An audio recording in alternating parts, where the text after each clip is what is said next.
There's a theory called the Overton window that defines the range of ideas that are tolerated in public discourse, from unthinkable at one end of the spectrum to policy at the other.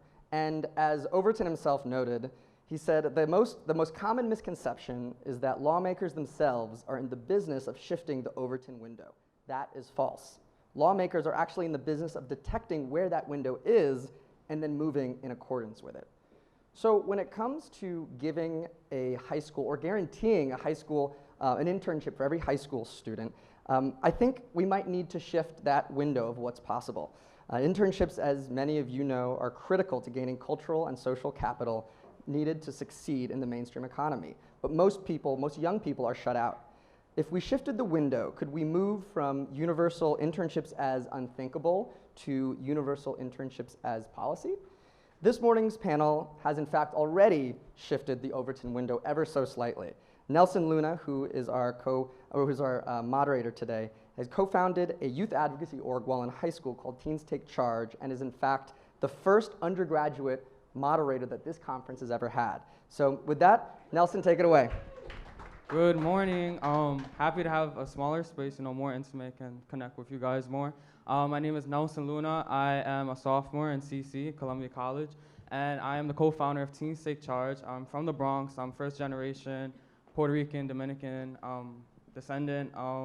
And basically I started Teens Take Charge in February of 2017 with Whitney Stevenson, who right now is a sophomore at Mount Holyoke College, and we went to high school together, and Taylor McGraw, who's right here. And Teens Take Charge is basically a youth-led advocacy group where students from inside of high schools and public high schools advocate for equitable education, and the way that they do it is in different ways. So we've kind of transitioned from having events where we created a platform that's centered around students, and students speak about their educational experiences and just talk about the inequities that exist and their passions, and really giving them the platform to have an open space for change. And that has shifted over the years thanks to policymakers and other adults to be more policy-led, where we have our enrollment equity plan under our tool belt, which is basically policies to integrate New York City's public high schools, because if you don't know it, New York City has the most segregated public schools in the nation. And that's kind of where I'm coming from. That's where I stand. And so I'm gonna introduce Taylor McGraw. We have Lazar Treschan and Ikeia Miller on our panel today, who's gonna talk about education in New York City and the power of centering youth in conversation and putting them in internships, and the impact that can have in this city and in this nation in general. So Taylor, please feel free to add about Teens Take Charge and introduce yourself, and we'll go down the line from here. Thanks, Nelson. Good morning, everybody. This is actually kind of cool because when I met Nelson, I was interviewing him, and so this is a cool role reversal here. So I was a New York City teacher for a few years after I graduated from college. Originally from Mississippi, didn't grow up here. I don't know if my accent gives it away. But I was really curious when I was teaching about what students actually thought about their education. That curiosity led me to create a podcast project where I went and I tracked down high school students from across New York City, whoever would talk to me, and I recorded stories about their education. Nelson and Whitney were two of the first students that I spoke to. A few months after we recorded a podcast conversation, they said, Taylor, that podcast was cool and all, but the problems are still here. Can we do something about it? And long story short, that's what led to the birth of Teens Take Charge, and Nelson and Whitney and lots of other high school students around the city now are really leading an incredible movement of students to challenge the inequities that they see in the system. I thought what I would do is start by just giving you a little quick context of the New York City public schools. Raise your hand if you went to public schools in New York City. All right, so this context is probably important. So there's 1,800 public schools here. It's the largest public school system in the nation, 1.1 million students. Like Nelson said, it's also one of the most segregated in terms of race, class, and academic achievement. And students are segregated within schools, but they're also segregated across schools. There are 900 schools in the city that are at least 90% Latinx and Black, and so that's half of the public school system, even though those groups combined make up only 2/3 of students citywide. The public high school system, which is what we're going to be talking mostly about because we're talking about internships, there are close to 500 high schools in New York City. And I think, you know, when most people think about a high school in a place like New York City, you imagine this very large, comprehensive high school, so many students, right? But those days are kind of behind us. New York City actually has some of the smallest high schools that you'll find anywhere in the country. So of those 500, about half of them have 400 students or fewer. So there are many schools in the city are very, very small. And because real estate is at a premium, they often pack those schools into the same buildings. Of course, this was not always this way. Those schools used to be, in many cases, large comprehensive high schools. They've now been sort of broken up into smaller schools. And we'll talk a little more later about what the size of the schools means for students, but long story short here, it's schools that don't have a large student body suffer economically because funding is allocated per pupil. And so if you have 200 or 300 students in your school, oftentimes you're not able to provide a full suite of opportunities for students. And that leads to really severe inequities both within the schools and also outside of the schools, which is what we're going to be talking about today. So I'll pause there with your context and may drop a few more in over the course of the panel. Thank you. Thanks. Hi, I'm Lazar Treschan. Special thanks to Kyle for putting this together. There are a lot of great topics, and thanks to all of you for coming. There are a lot, I'm sure, great topics being talked about right now. So we'll try to make this worth your time. I am an education and youth policy professional, and I've spent the last 10 to 12 years with at least the past 4 or 5 of those years really working on diversity in school enrollment. Starting in 2010, I noticed that due to the recession, there were some real changes happening in enrollment patterns in New York City. First at the City University of New York, where because of the recession, CUNY saw double the amount of applications between 2008 and 2010, right? Families that used to be able to afford private and even state schools were no longer able to, so they started applying to CUNY. CUNY then saw this and decided to raise its minimum SAT scores of all of its senior colleges because it had been rolling admissions, so anyone who would want to get in could get in if you met the requirements. For cynical or non-cynical reasons, CUNY decided to respond by raising its SAT scores, which are not necessarily the best predictor of student success. What they are the best predictor is of socioeconomic status and racial differences. So we saw huge drops at the CUNY senior colleges in Black and Latino students. Those same students were actually doing better than ever, graduating at higher rates, more college ready from our high school system, being pushed into the 2-year colleges. So I started looking at enrollment there, then saw the same, even much worse disparities in New York City specialized high schools, started working on a proposal for that, which the mayor later rolled out in his own way a couple of years ago, then rolled back, did a lot of rolling. But through that work and other work, I was on the Mayor's School Diversity Advisory Group, came into contact with Teens Take Charge, which is an incredible organization where you really hear from young people talking both sides of different schools. What's great about Teens Take Charge, it's young people from higher resource schools and lower resource schools really working together. And the thing I started to see is that I do still believe that we need to diversify our schools, but the differences I really see in those schools wasn't so much that kids were more or less smart, kids were more or less motivated, but the resources they were bringing to the table were really different, and then the way they were able to actualize themselves was really different. And I started to look at career and technical education high schools in New York City, which are, especially the new generation, which are these small schools really focused on an industry, but not sort of secondary voc ed as it used to be, but really high skill oriented, high focus oriented career and technical education. And I did the first quantitative study in the city of those schools, and young people in those schools just did much, much better. And we were able to, because the school system's a lottery, we were able to control whether or not kids wanted to go to those schools when we were making the comparison. So even kids who didn't get in but wanted to go to those schools were a control group, and the benefits were so great. So I started to think, okay, well, what is that? And when we started talking to the young people, it's because they were really having experiences outside of the classroom that allowed them to connect to the classroom, allowed them to connect to the world of work, and really allowed them to figure out who they were in a way that classroom environments weren't doing. And then I started doing a qualitative analysis of college essays nationwide. And I found, and if you look at what's on a college essay, what kids writing for college, it's never about what happened in math or science class. It's this community service project I did. It's this summer job I had. It's a trip I took to build houses. And when I started to look at the demographics of who's writing those essays, the higher income you are, the more material or stuff you have to put in that essay. So it's one, external, you're allowed to sell yourself better because you have more experience to sell yourself.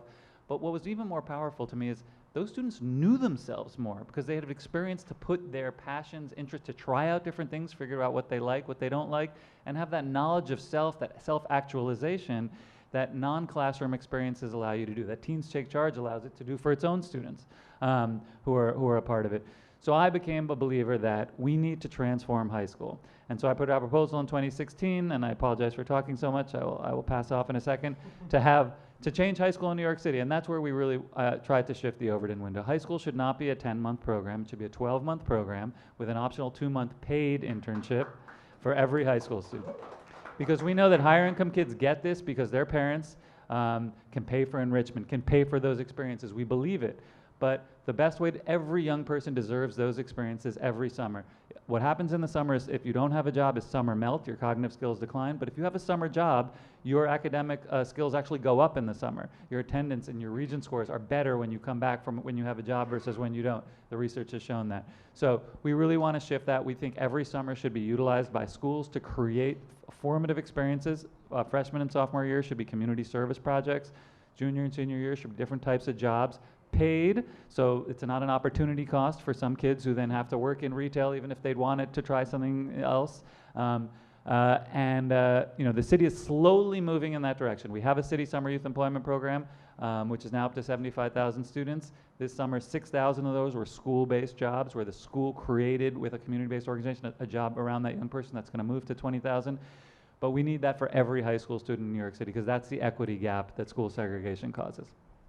And now I'll turn it over to Ikeia Miller on my team. I'm an organization called Here to Here. I just think thoughts in a little room. She actually does the real work. So she can talk about how she's doing this in our network of high schools. I take his thoughts and try to make it reality. But good morning, everyone. My name is Ikeia Miller.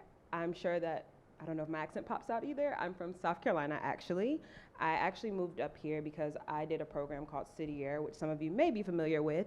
But I did it in South Carolina. I see someone who knows the program. But in my experience in City Year, I realized that there were gaps that I would love to try to figure out and help solve for those who were really passionate about this work and want to see their students thrive but are unable to due to different bureaucracies that are at play. So I came up here to go to grad school at NYU, and I guess as we think about social capital, I met someone who was currently in the process of helping an organization called Here to Here think about what their strategy was going to be like if they were to really think about how we connect the players in New York City to create opportunities for youth in the Bronx to be able to figure out what does a 12-month program look like. So, as Lazar mentioned, college is one of the most expensive learning experiences there is. And there is no reason that students should be forced to wait to college to start finally exploring what their career interests are, especially when you're paying for it as soon as you walk through the door. Here to Here and the work that I do, specifically I focus on high school. We actually work with post-secondary institutions. We work with high schools, we work with employers, we work with CBOs, we work with policymakers, because the understanding is that it can't just happen with one small entity trying to change a huge system. It takes multiple players, right? So what I do in the high school space is really help schools think through what does it mean to transform education in their space.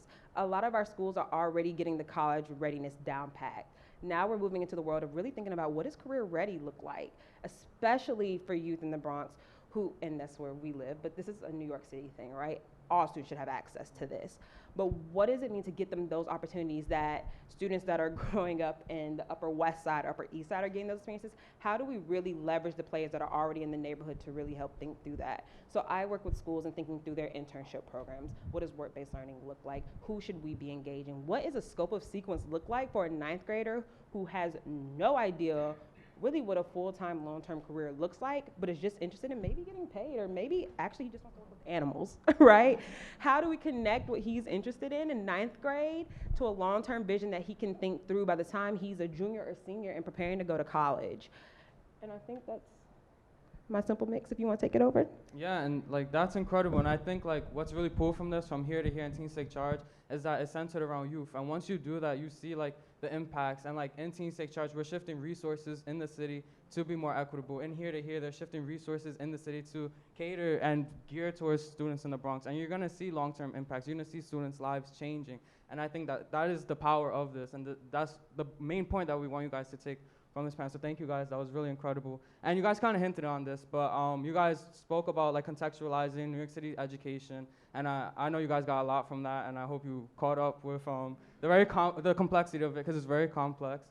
But also, like, you guys touched on like the importance of like work-based learning and internships, but if you guys want to talk a little bit more about why is that so important, like why does that matter, and why do we need that in the city and in the nation generally? I want to go down the line. Anybody can answer. Yeah, it seems like everybody looked to the left, so I guess that's me.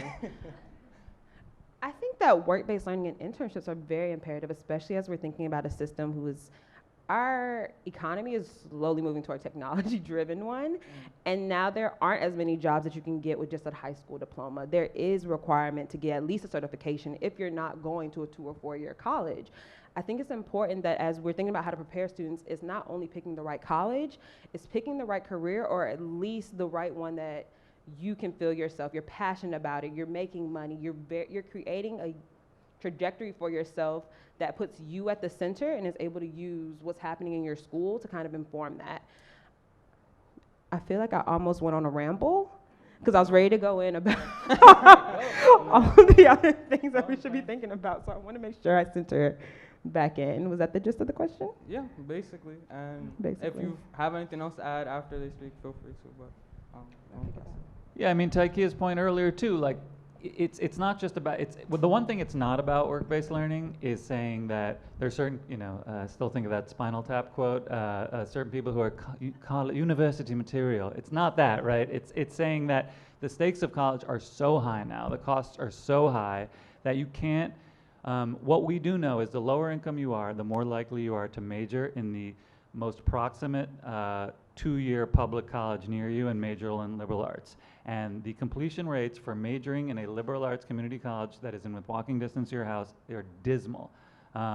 So how do we get young people out of that? How do we, get young people out of I know I'm supposed to go to college, I'm gonna go to the closest college just so I'm in college, right? We need to prepare them for success better. Unfortunately, our high school system's incentives right now are only to graduate students and to get them to college, not to have them make an informed choice where they know about who they are, they know about the world out there, and they can then put that into action their first day on college campus. So what can we do in high school to prepare so that that choice is more informed and those stakes, that, when they're paying so much. The second is just that, we need when Amazon wants to come here, we did an analysis of the jobs that people in tech in New York City have, right? And very few of them are New Yorkers. I say that most of the tech jobs go to what I call Red Sox fans. It's neither immigrants nor native New Yorkers. It's Red Sox fans. So and that's okay, but we really need to help our young people in New York City compete a little bit better, because especially New York is a global labor market, not just a national but a global labor market. So they need to have the experiences in high school that are preparing them and into college as well. Colleges also need to be, we need to change the economic model of college to one that is about seat time and whether or not you graduate, the colleges get your tuition and fees. We need to be more based on stackable, skilled credentials that allow people to compete. The Swiss system is very different, where it's a permeable system between school and work, where you can go into one path, come back into the other. You can pursue an apprenticeship and then dip back into, if you want, more higher education or not. It's less of an either or. The stakes are lower, and that's what we're trying to create here. Just multiple on-ramps and off-ramps for young people to really be able to compete. And I think it also, I'm sorry, Taylor, but it also just reminds me that it gives students an opportunity to learn and fail early and often, right? It gives them a chance to be able to explore all these different careers and do reiterations across time, and they're still at the same time able to connect what they've learned from the internship they did in 9th grade that they hated to inform their decision in 10th grade for what they want to try this time, and how does that affect what I want to do in 11th grade and 12th. And then also, I'm not sure about you guys, but how many of you guys even knew that the career that you're doing even existed until you somehow happened into it, right? And that's common. I have a student, for instance, who was interested in being a chef, but she also wanted to work with animals, and she didn't know how to choose one. But she was able to do research based on things that she learned in class, and was able to find a cute dog boutique cafe that's on Avenue A that allowed for her to meet with people who created their own business. She was getting training from the chefs in the back, and they were able to inform her about culinary arts. And at the same time, they opened the back for dogs to be able to roam freely and have doggy parties, and thinking about how to make those treats. And for her, that was the perfect combination. She was able to combine her ability to want to be a chef and focus on culinary arts with her love for dogs and animals, and being able to do that in a place that combines both, and she loved it. But that's something that we would have never known if she wasn't able to have that time in class to really think through what she was interested in, and then to be given the time to, instead of me finding the zoo or a animal shelter, allowing her the space to be able to find and take hold, because she had those skills of what work-based learning and career readiness, the least the bare bone parts of it, to be able to activate that and advocate for herself. And she was the one who actually created that opportunity for herself. So I don't have a lot to add in terms of like the issue and the importance of it, but I'll tell you a story that I think might help bring this home. Like I was talking about earlier, I created this podcast a few years ago. Talked to Nelson and Whitney, and one of the other students that I spoke to who wound up being featured in the first episode that I released is a kid named Noah. And Noah grew up and went to school in East New York. He went to a very small high school. 350 students. And he chose this school because it had performing arts in the name. And Noah loved to sing, and he wanted to go to this school and be a performer. He also happened to be brilliant at math. And so ideally, you go to a high school that you can sing and you can also do a lot of math, and you get a well-rounded education. Well, what happened was Noah got to the school, realized that the funding for the drama program had been cut. So he can't sing and perform. He also discovered that the school offered 3 math classes. It offered Algebra 2, Geometry, and Trigonometry. Noah had passed algebra as an 8th grader, and so you can do the math. He took Algebra 2, he took Geometry, he took Trigonometry. That's 3 years of high school, so by the time he was a senior, or was preparing to be a senior, there were no more math classes to take. There were also no more science classes for him to take. And so Noah's guidance counselor came to him midway through his junior year and said, Noah, look, you've kind of completed most everything that we have to offer here. You can actually graduate a year early. And if you tell a 16-year-old you can graduate a year early, the answer is yes, sign me up. And so Noah made the decision that he was going to graduate early.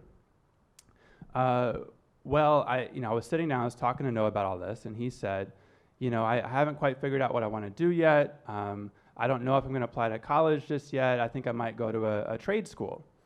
And so after sort of spring, junior year, as he's about to graduate, Noah applies to this trade school, doesn't go through the college application process. Well, by the time June comes around, the trade school closes. And so Noah now has no plan. He's 16 years old. He's a high school graduate, and he has no job. And he's missed the college application deadline. I don't know where Noah is. I don't know what's happening to him. I know his plan was to go find a construction job somewhere. But this is a kid who was absolutely brilliant. He should have been in a calculus class his senior year. He should have had internship opportunities. There were no internship coordinators at his school. There was nobody advising him on his future options. And Noah is one of thousands and thousands of kids in New York City who have this experience, who have all this potential, who have these big dreams, but they go to schools that just cannot offer very much to them. And so when you also have a system that does not offer anything outside of school, it becomes like really, really difficult to pursue the things that you're interested in and to have a meaningful path after high school.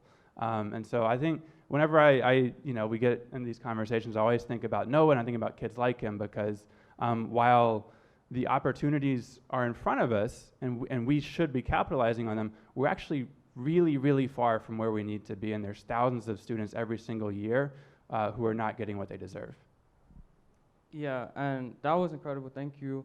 And like while Taylor was reflecting on Noah, I was taking time too to recognize my privilege, how we both came out of the same system, but what makes me and Noah different. Teens Take Charge can be labeled as a non-traditional internship.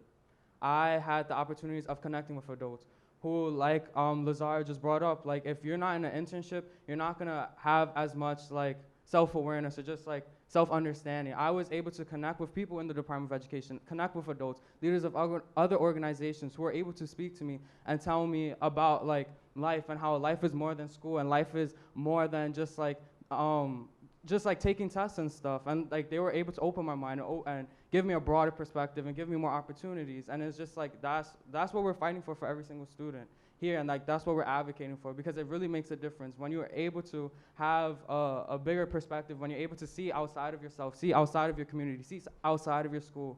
It really shifts things, and that leads to like so much privileges. And like I had that opportunity, and that's why I'm able to sit here. That's why I'm in Columbia right now, and that's why like I'm moderating this panel. And it's like it's not fair. It's like it's not that I'm smarter than Noah or I worked harder. It's like that's not the case. It was like what opportunities were given to me. And we're here because it's about equity. It's about giving all those students the same opportunity so they can create stuff like Teens Take Charge, so they can be in places like Columbia. And yeah, just thank you for that. That was incredible. And just from there, we want to like shift to like, I think you guys all agree now that internships for all is definitely necessary and definitely something that is needed in America, in New York City. But like, what are the next steps? Like, what are some things that we can do to start establishing internships for all? Like, that is kind of the question that I want to ask now. So like path towards universal summer internships, like what would it take? Like what policies do we have to do? And just like basically next steps. So following that comment is going to be complicated, and thank you for sharing that. That was very powerful. We have a bunch of business school students and business school associated people in the room, so I'd like to turn it to you a little bit, because what I see, we work, so I lead our policy work at Here to Here, where we're really trying to reorient both the DOE, CUNY, other public and private systems, employers, to really shift education. But we need to rethink the economic models of these institutions, because the institution that has an incentive to graduate someone at 16 because they get a positive credit for it, and then this young person who we know if they were higher income would be flying in tons of opportunities, the incentives there are just wrong. So we need a different model for how that, and the same thing in colleges. Right now, the college model is to take as many tuition and fees as you want, whether or not the kid graduates, that's fine, because there's another crop of 80,000 high school students next year in New York City graduating. So we need a new model. So I'd love to engage you guys both today and in the long term to think about what are the ways that we can create a new economic model, a new incentive structure for our systems of talent development, where we can engage employers more meaningfully and really not think of, well, internships are going to cost $2,000 a kid between paying for, and really how do we think about the benefits that can be for our economy and our city. Yeah, so at some point I'd love to unlock your guys' creativity as well. Yeah, in Montreal, Canada, we have a system called SAGEF, which is you go through 11 years of high school, and then your final year is almost like a liberal college, where you're not university, but to get into university you have to complete SAGEF. And what that does is it creates that work, because they have to work, or students, but they're still, high school age. It's like a bridge from high school to internship school. But it's like a systematic thing just for Quebec. It's not the rest of the Canadian provinces. Yeah, I was fortunate to go to a similar high school here in the city where you complete your credits and regents by the end of 11th grade, and you have 12th grade to just do internships and that idea. So Taylor talked about how Noah, when 16, was able to graduate. You can get high school services up to age 21 in New York. You can just graduate whenever you meet the requirements. So, and it's in schools' incentives to just graduate the kids because then they get a positive check mark on their assessment infrastructure. But it's not really in the kids' best interest all the time. So what are ways we can think about having young people say no to graduation and say, no, I need some more services to put me on a path towards success? We have these P-Tech high schools that are actually go through 9 to 14 before graduating. And I think we need to be creative and think a little more because the incentives now are just not helping young people.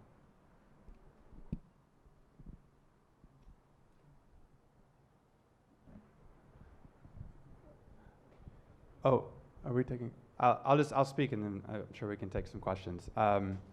So I think we cannot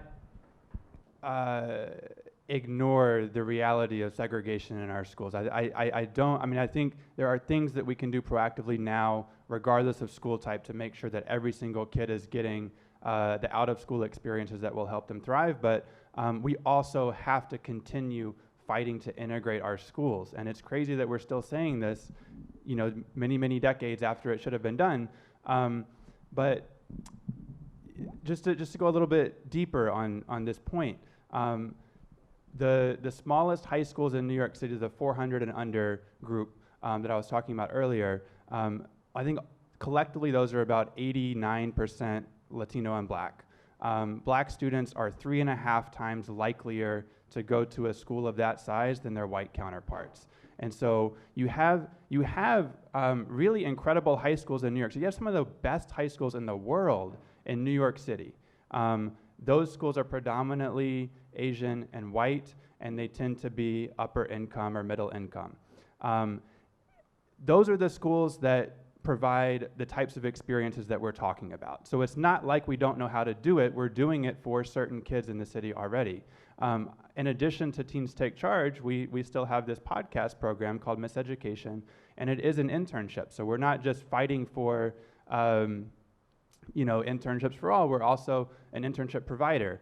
And the students who apply to this internship every year, I can predict the high schools that they go to. Because their high schools have internship coordinators who scour the internet for these opportunities, and they spread them to the students. And so it's really, really difficult for us to find a representative sample of students every year because the students come from Bard, Stuyvesant, Beacon, Hunter, like the names that we kind of hear about in the news that everybody recognizes, but actually make up a pretty small fraction of the schools overall. And so I think in terms of what needs to happen, one, high schools should be larger. We should not have a 250 student high school in New York City. It's not economically viable. There's no way that you're going to be able to provide students in that school the types of well-rounded experiences they need. Two, we have to integrate through the enrollment system. In New York City, every single high school student, no matter where you're from, can apply, regardless of geography, to any high school in New York City. The problem is many of the larger, more affluent, more well-resourced high schools have ridiculous screens that you have to meet in order to be considered for that school. And so, for example, in order to get into Eleanor Roosevelt, one of the top high schools on the Upper East Side of Manhattan, you have to have a 93 average or above in middle school. You have to have top scores on both your math and your ELA state exams. And you have to live in District 2, which is a gerrymandered Manhattan district that cuts off at 96th Street, that carves out the Lower East Side and Chinatown, and extends down to Tribeca. And so if you think about who's eligible to go to that public school, it's a ridiculously small sample. And so we have to get rid of those screening devices. We have to replace it with an equitable enrollment process that ensures that every single high school has a healthy balance of students when it comes to their academic performance, race, and class.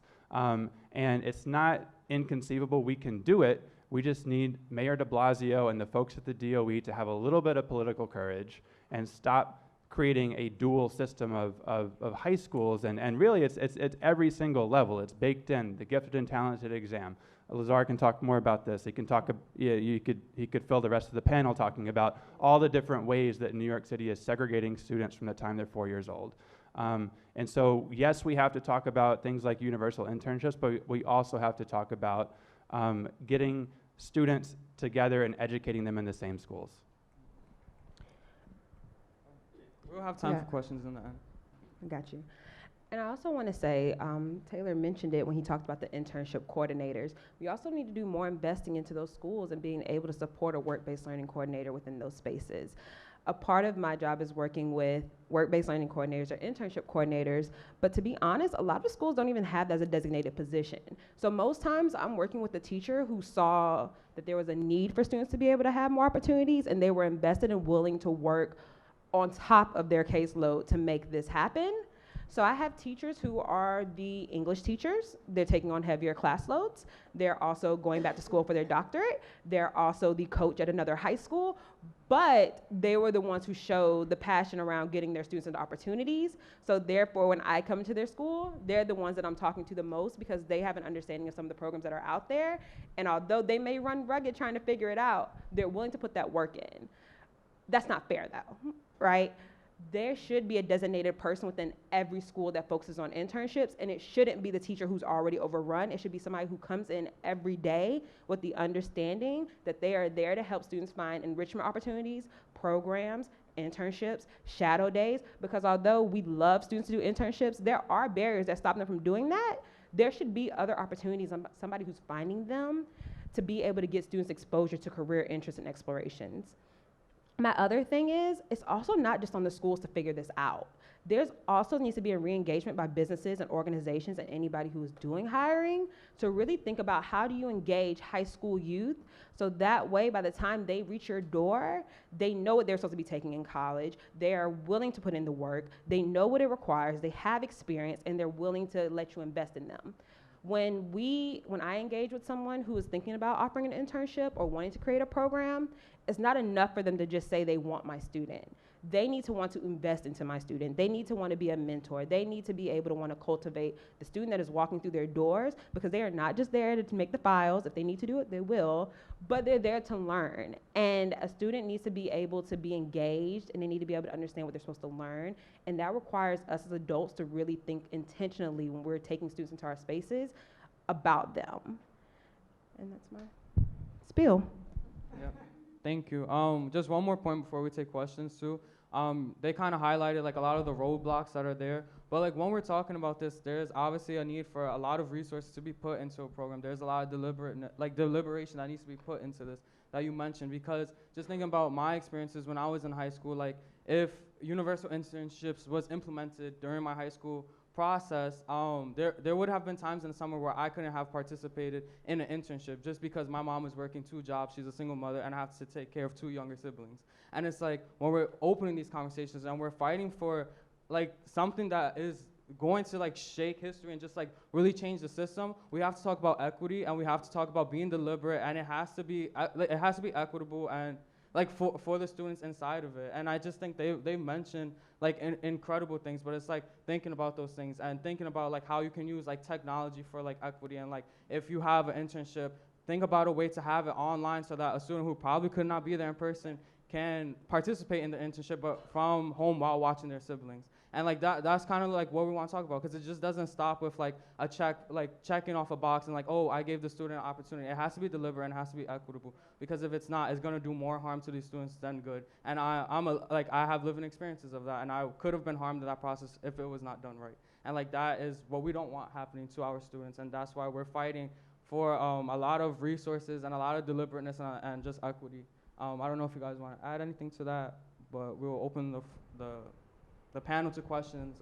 Feel free to come and ask, and we have a good amount of time for questions and just more engagement with the audience. Hi, my name is Alexandria Dillard. I'm from Houston, Texas. I am a mechanical engineer in Houston, Texas, and outside of work, I work with a small nonprofit that provides private tutoring to inner city students. This is amazing, by the way. I haven't heard of anything like this. And Houston is going through something similar, not quite as many students, but gentrification of the inner cities is shutting schools down and moving people out and kind of keeping kids stranded. But I'm particularly interested in something that you said. I'm sorry, I can't remember your name. But you said the students in the higher resource schools and the lower resource schools are working together. And I'm particularly interested in how the students in high school are keeping this organization moving, because you said you started it in high school. And I've seen, like, when the students get passionate and behind things, things move a lot faster in different causes. So I'm particularly interested in how that dynamic is with the students. Could you just repeat like the gist of the question again? Because I got what you were saying. So how are the high Mhm. school students impacting this organization and helping to push the cause? And like, how are y'all leading it? Do you have different groups in different schools? Do you have leaders? Do you have a club? Yeah. What does that look okay. like? So structure. So basically, Teens Take Charge is very unique in the sense that it's like students from a whole bunch of different high schools, and we meet every Mondays. And it's just like a lot of students from different walks of lives, and it's all youth led. So like these students are the one like advocating for the stuff that we're gonna just like speak about and just like support and fight with. But the way it's basically structured is like they're running everything. That we have a leadership team where the leaders of the organization are from different high schools, and most of them are students of color. And it's and that's basically how it's structured. I don't like what. Just in terms of numbers, we have 70 members from about 40 different high schools. The base is much larger than that, so we define the base as people who have shown up for an event or an action. We've had students from over 100 different high schools in New York City show up for those. And so I think, 2.5 years old maybe, so still very young, and our goal is to continue growing and eventually to have students basically from every high school or close to every single high school who sort of know about Teens Take Charge and can tap into the power that we're building there. Because if you think about who has power in education policy making, obviously you have the official decision makers, you have the unofficial decision makers, parents, right? So organized parents, particularly affluent parents, have tons and tons of influence. You have teachers, typically through like the teachers union. You have principals unions. There is no equivalent power structure for students. There's no student union that rivals the teachers union and is like duking it out. And so we think that Teens Take Charge can become that in New York City if we keep building. Yeah, and just add one thing. And I think what's really important and powerful about Teens Take Charge specifically is that there are students from like very affluent high schools, but in conversation when they're broken down into teams, all the students are honest about the system that they're in, the privileges that they have. And it's just like that's what really opens great conversation and people from all walks of life and different perspectives to like add to like how students should be centered in creating high school policies and for advocating for equity. So I think that's like a main point to add to. So their organization is Teens Take Charge, and ours is a group called Here to Here. And the overlap is that what Here to Here is trying to do, Teens Take Charge is doing. I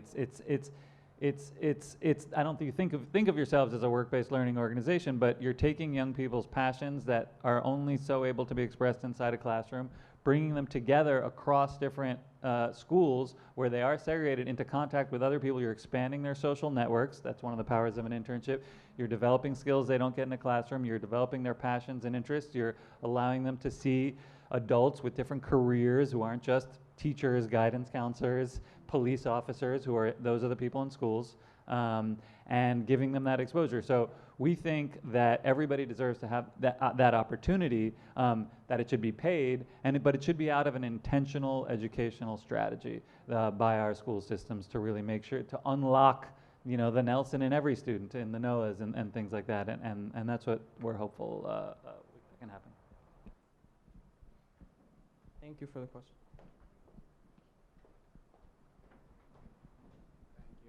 Thank you. My name is Ian, a former teacher, administrator in public schools. I think it's really exciting to hear about internships, especially in the summer when I've seen students really take a step back, like you explained. But I think another really important aspect to summer is fun. And I don't want to underrate that and don't think it should be underrated. I wanted to hear about how you've all considered bringing joy to these summer activities, and what can we do in addition to make sure that it's not just an educational summer, but a fun summer for especially, say, a 13 or 14-year-old student.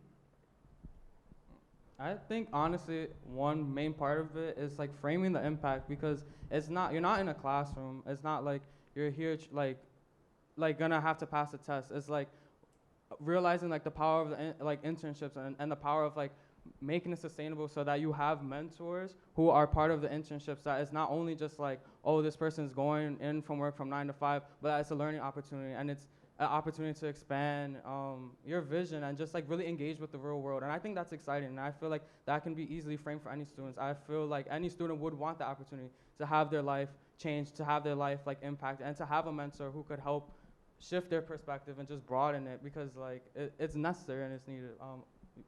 Anybody else? No, I agree.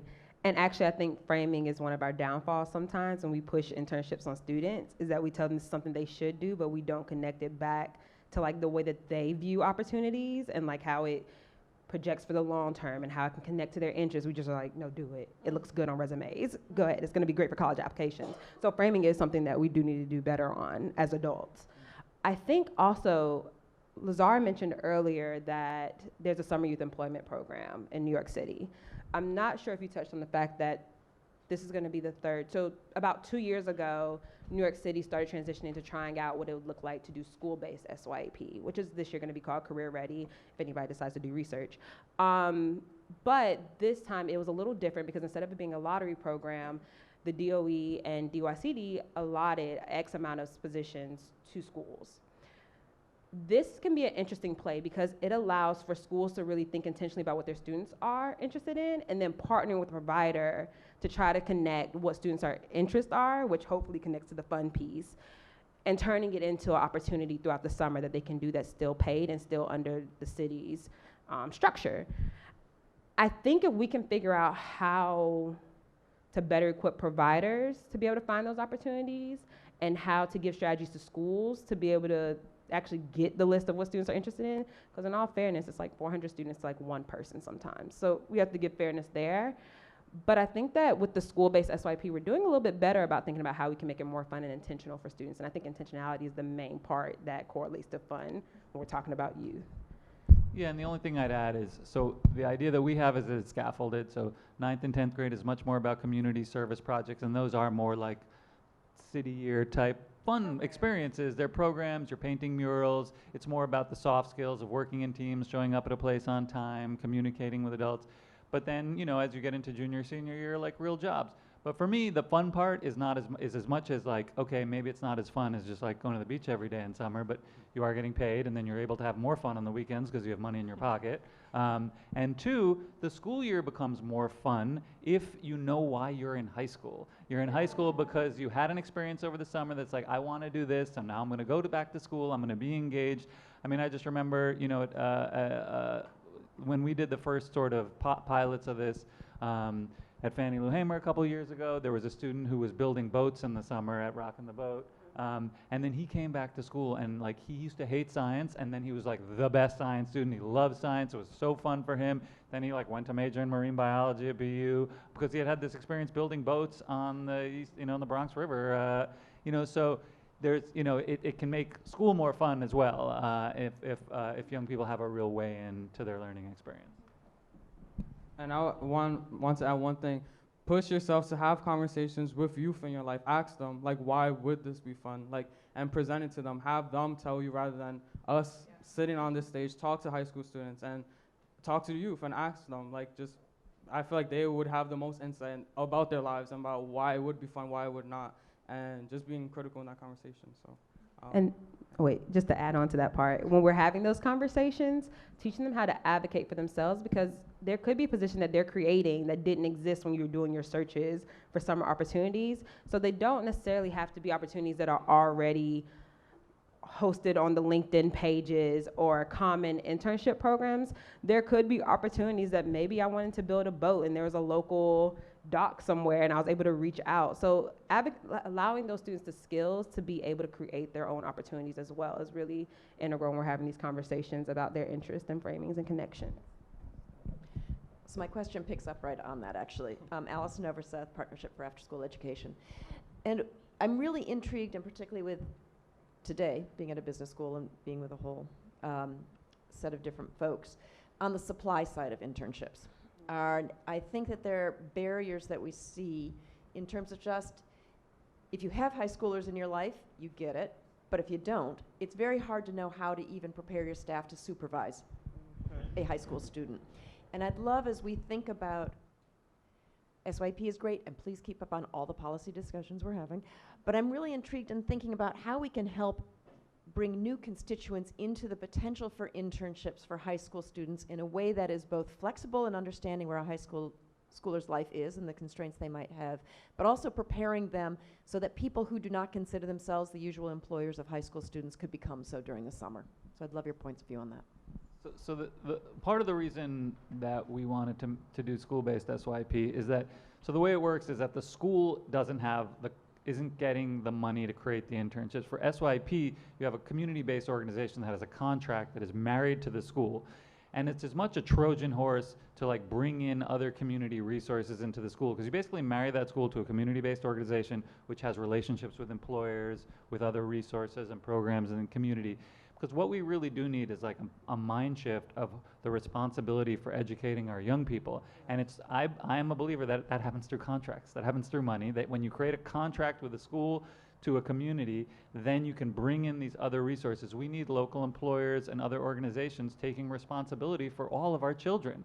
And I believe they do want that. It's just that right now, I think that employers are like, feel so disconnected from education that it feels like, you know, they're not involved in the policy, they don't know what's going on there, so they'll just wait for people to have things on their resume and then they'll hire them if they can use them. But if we can provide them with supported, scaffolded experiences through these contracts with CBOs at a much earlier level, bring them into schools earlier, I think we can create a different mind shift to who's involved in the talent development. The DOE and CUNY cannot be just in charge of educating our young people, because they aren't in rich communities, or even in middle-income communities. When you walk to school, I walk with my girls to school, and the stores, people are saying hello, they know my kids, they're giving them like a banana, whatever, and like we need to create where the community is all in charge and invested in the schooling of all of our young people. Just a real quick point, Allison, I think that's so crucial.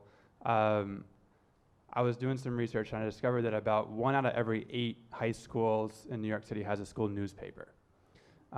Very interested in journalism, and so this is a real passion of mine. And so you would think like, wow, there's a real gap in providing journalism experiences for students in New York City. Like somebody's got to step up here. There are about 3 or 4 journalism internships for high school students in New York City, which is crazy. And we're one of them, right? We have no budget, we're very small. But like we're probably bringing in more students and teaching them journalism skills than the New York Times every single year. And I'm sure it's not just in journalism. In every single field, this is probably an issue. And so we've got to figure out a way to compel the folks that have the resources to host high school students and bring them in to do that work, because Lazar is right, it cannot just be the government.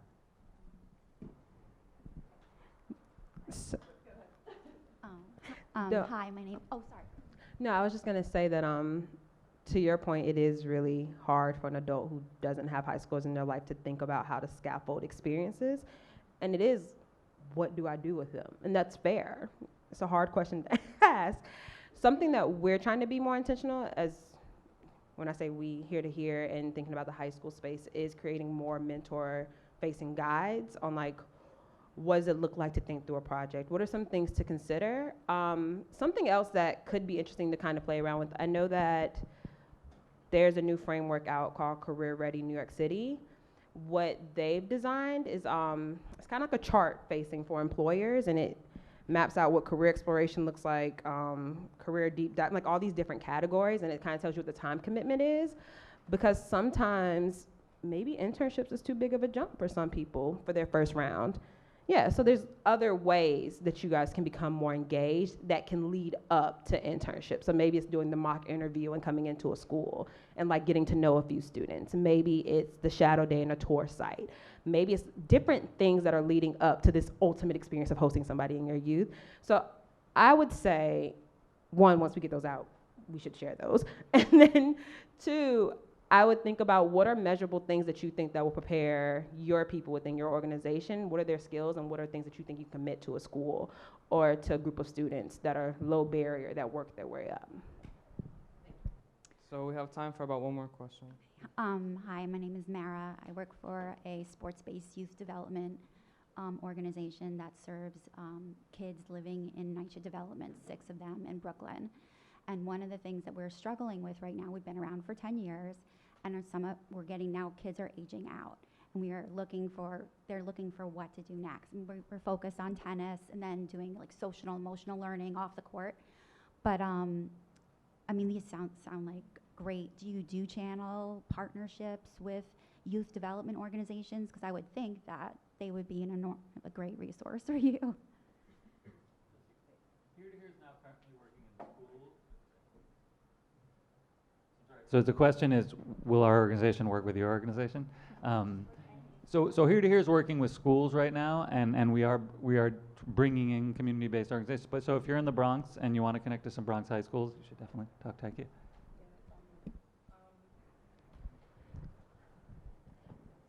Yes, I think that's the gist of the answer. Is there another part of the question that he may have missed? That was, okay.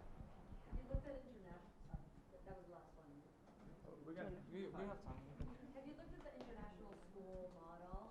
I work with People's Theater Project, we work with new immigrant populations, and that's been a very, we do internships with young people, and we've seen that they have a staff position that does internships that is very proactive about it. So I'm wondering, is that a model that you've looked at? And I'm really interested in we're an equity-focused organization as well, in youth leadership, and have a youth leadership council and youth and voices of when we create curriculum. But when did that shift of the smaller schools happen? Has it always been that way? And like, how can we help to make those large schools? Because I grew up in Dominican Republic, but like my husband, yeah, like that idea of bigger schools, I guess, is like if you grew up in the States in the burbs, I think that was what happened, right? So I have a different experience. I'm an immigrant, but I wonder when did that shift happen in New York City? And is that international school model, which I'm sure you're aware of, something we can look at as as something to work towards, or how can we support as a nonprofit? So the school change happened at the beginning of the Bloomberg administration. So the large high schools, it's complicated. The large high schools were not doing well. Now, you had places like Kennedy in Marble Hill in the Bronx, or Manhattan, whatever you want to call Marble Hill. It's on the border. I think one door is in the Manhattan, the other door is in the Bronx. It had 6,000 kids, and that's too many, right? That said, then there was an idea to break up these larger schools where people weren't doing well and put multiple schools or 1 or 2 on each floor. And the challenge is, okay, you can provide more personalization, but the amount of sacrifice in terms of sports teams and really the other enrichment opportunities were really lost. So, the challenge I think moving forward is going to be, how do you have the best of both? How do you create a campus environment whereby you can share scale? It doesn't happen when you have charters and public schools in the same school, in the same building, but how do you create under a same district, even if you do want to have multiple themes, a larger school with multiple themes, or different schools where they're actually incentivized to share resources, because that's not happening. The international schools model, there are a few different networks of schools that really do get it around other opportunities. The challenge is we've created this like U-shaped curve where we know higher income kids get all these benefits, and now for the kids who are falling off track, we call overage and undercredited, they get a paid internship if you're 2 years overage and undercredited. And we know some other special circumstances, new immigrants, young people who are in the foster system also get internships. But the problem is everybody in the middle doesn't. So it's like, okay, if you win the lottery and your parents are rich, you're good. If you have had the most challenges, you're good. But if you're like in the middle, you're working hard, but you're fortunate enough to have stable housing, which is not some sort of lottery jackpot, but like, and you're working hard, you get nothing. So that it's that U-shaped curve that is the problem. So how do we bring that up so it's an even playing field across all types of students? Okay, and while we wrap up, just very quickly, if you guys can tell the audience members directly what they can do to help support this or like advocate for this in their own lives or their workplace, if you guys have any ideas of that for the audience directly, that would be incredible.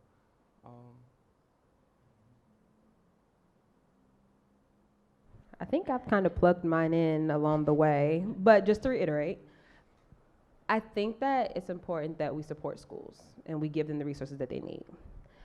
I also think it's equally, and if not more so important, to put responsibility on those who are going to be doing the hiring when a student leaves high school. And I think that it's important not only for you to be thinking about how you do internships within spaces, but how do you work with those schools that you know that these kids are coming from? And if not, the schools in the communities. There's more that you can do than just offer one student one opportunity within your space. There are several ways that you can impact several students at one time and give them the same opportunity to get career exploration or develop work-based learning skills. And so my call to action is wherever you're at in your workspace to think about how you can start introducing students or how you can go out and do that as well. And come to them. Sometimes, like they want to come to you, but sometimes they can't for reasons that Nelson highlighted. Go to them.